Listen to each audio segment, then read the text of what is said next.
The radio crackles with static and desperation. Echo team is pinned. I repeat, we are pinned. Enemy forces have cut off all extraction routes. We have wounded. We are not going to make it.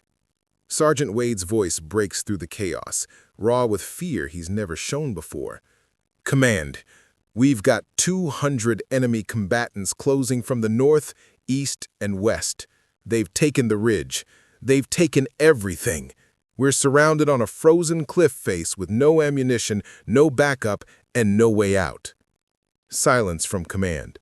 Then, a cold final response. Echo team, hold position. Extraction is not possible at this time. Godspeed. 12 soldiers, trapped on a frozen ledge in the Swiss Alps. 200 enemy fighters closing in like wolves, and command just told them to die quietly.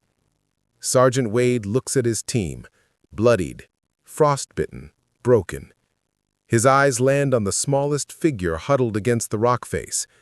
Private First Class Maya Hartwell, 23 years old, 5'4", 120 pounds soaking wet. The one soldier everyone ignored, the one they called Ghost, not because she was deadly, but because she was invisible. Wade had written her off months ago. She couldn't keep up on runs. She froze during combat simulations. She spoke so softly that drill sergeants made her repeat herself just to humiliate her. During training, a group of male recruits had cornered her in the mess hall. "Hey, Hartwell, you lost? The kindergarten's down the road." I heard she cried during the obstacle course. Cried. Who let this girl enlist? She's got to get someone killed out there. Watch. She never defended herself, never fought back, just took it. And now she was going to die on this mountain with 11 soldiers who never once believed in her. Wade turns away from her. No point in looking at the weakest link when the chain is about to snap. But Maya isn't looking at Wade. She's looking at the mountain. And something shifts behind her eyes. Quick pause. Before this story explodes, drop a comment and tell us which country you're watching from. Subscribe to Her Force Tales and show some love. Maya Hartwell grew up in Ridgefield, Vermont, a small town buried in snow 6 months out of the year. She was the girl people forgot was in the room. Quiet voice, average grades, no sports, no spotlight. Her father left when she was 9. Her mother worked double shifts and still couldn't make rent. Maya learned early that the world doesn't wait for quiet people. It runs right over them. But here's what nobody knew, what nobody could know. Behind Maya Hartwell's silence was a mind that had been mapping terrain since she was 7 years old. Her grandfather, William "Buck" Hartwell, was a legendary alpine warfare specialist, served in Korea, trained mountain units across 3 continents, knew the Alps like they were his backyard. And every summer, while other kids went to camp, Maya went to him. "Maya girl," he'd rasp, pointing at a mountain range with his weathered hand, "you don't fight the mountain. You don't conquer it. You read it. Every ridge, every shadow, every gust of wind, they're telling you secrets. Most people are too loud to hear. But you're quiet enough to listen."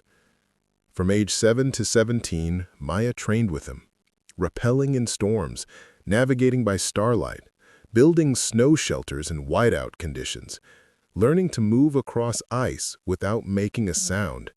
She could read elevation changes by the color of the snow. She knew how sound traveled differently in thin air. She understood that in the mountains, silence is survival. Her grandfather died when she was 18. She joined the army a year later, not to prove anything, but to honor him. And she told no one about her training, because every time she tried to speak up, "Hartwell, nobody asked for your opinion. Hartwell, just carry the gear and stay out of the way. Hartwell, why are you even here?"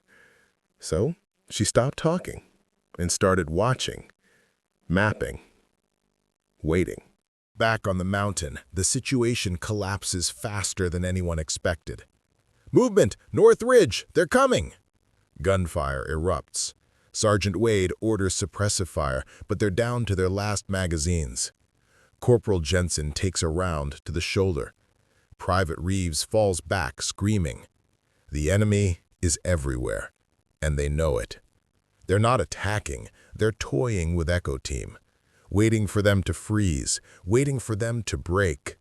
Wade grabs his radio one last time. "Command, I need options. There has to be something." Static. Then, negative echo. All routes are compromised. Satellite shows enemy positions on every accessible path. There's no way out.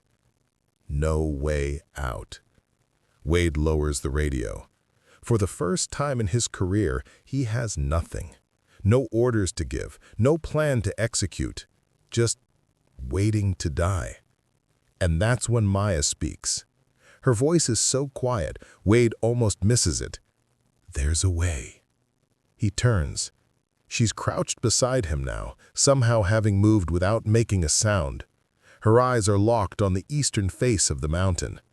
"What did you say, Hartwell?"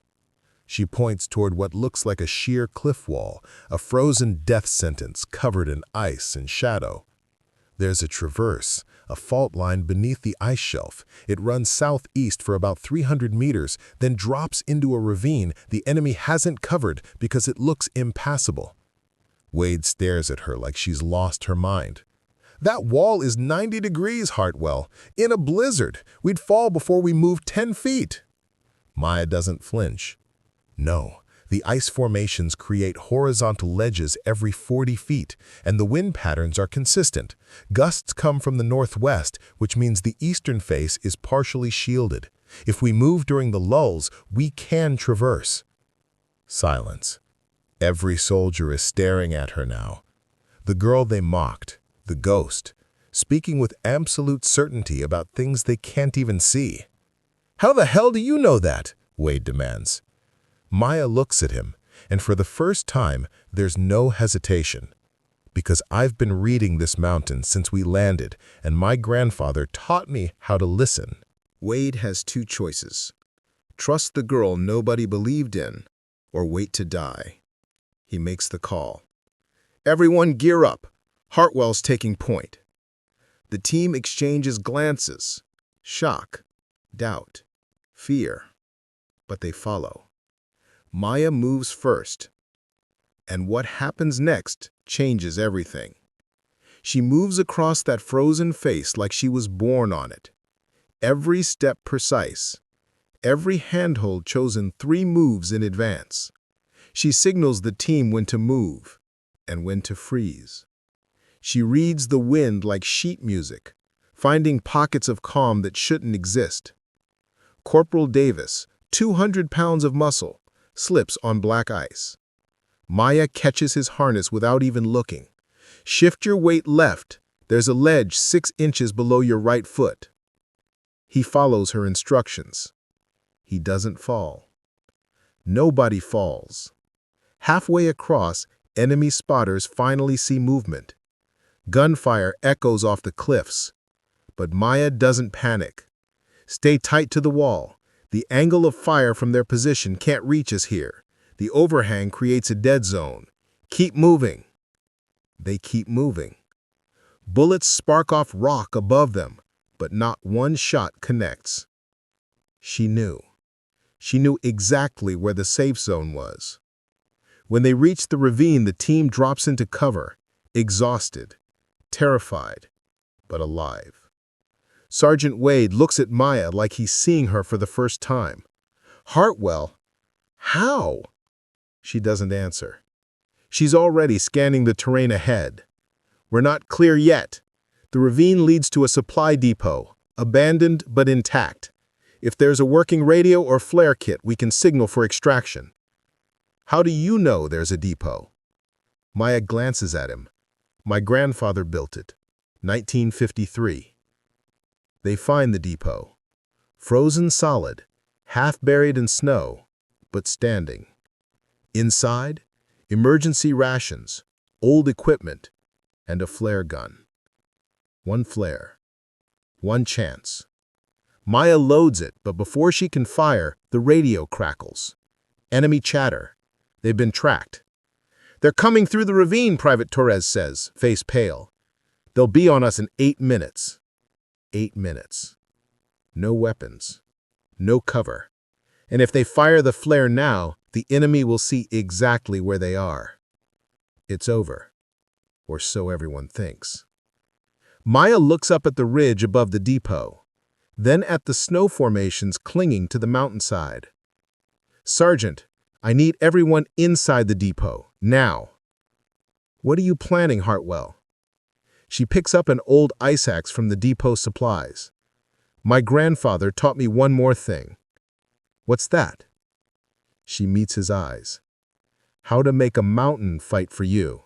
Maya climbs, alone, in a blizzard, up a wall of ice. She reaches the ridge just as enemy forces enter the ravine below. 200 soldiers funneling into a narrow passage.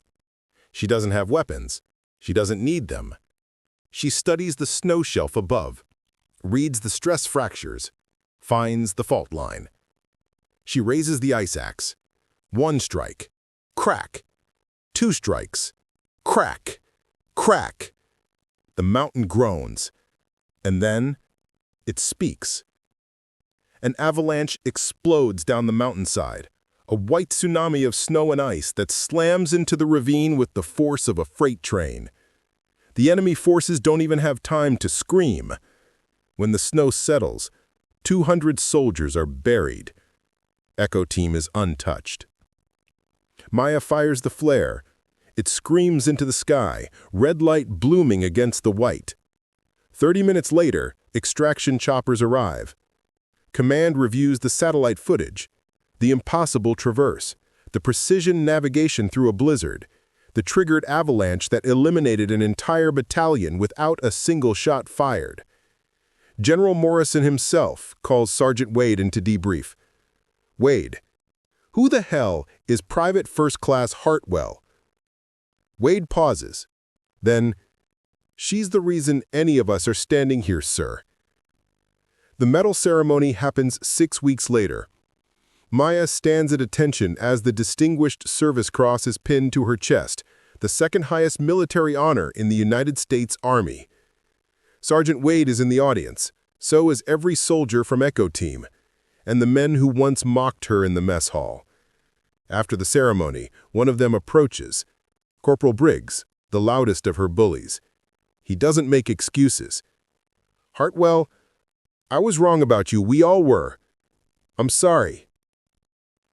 Maya looks at him, and for the first time in years, she doesn't stay silent. "You didn't see me because you weren't looking. You only heard what you expected to hear." She glances at the medal on her chest. "My grandfather taught me that quiet people aren't weak. They're just listening when everyone else is too busy talking." She turns and walks away. Behind her, Corporal Briggs doesn't follow. He just watches, understanding finally settling in. Maya Hartwell was never trying to prove anything. She wasn't fighting for recognition. She wasn't seeking revenge on those who doubted her. She was simply being who she had always been. A quiet girl who listened to mountains. A forgotten soldier who studied while others boasted. A granddaughter who carried her grandfather's legacy in her bones. They said she'd freeze in the Alps. They said she was too soft, too small, too invisible. But invisible isn't the same as absent, and quiet isn't the same as weak. Maya Hartwell saved 12 lives that day, not with guns, not with brute strength, but with patience, precision, and a power that nobody thought to look for. So the next time someone tells you that you're too quiet, too ordinary, too forgettable, remember Maya. Remember that mountains don't bow to the loudest voice. They bow to the ones who take the time to understand them. And sometimes, the ones who move in silence are the ones who move the world. Before you go, tell us in the comments which country are you watching this video from? And don't forget to subscribe to Her Force Tales for more incredible stories, and hit like, share, and comment to support the channel.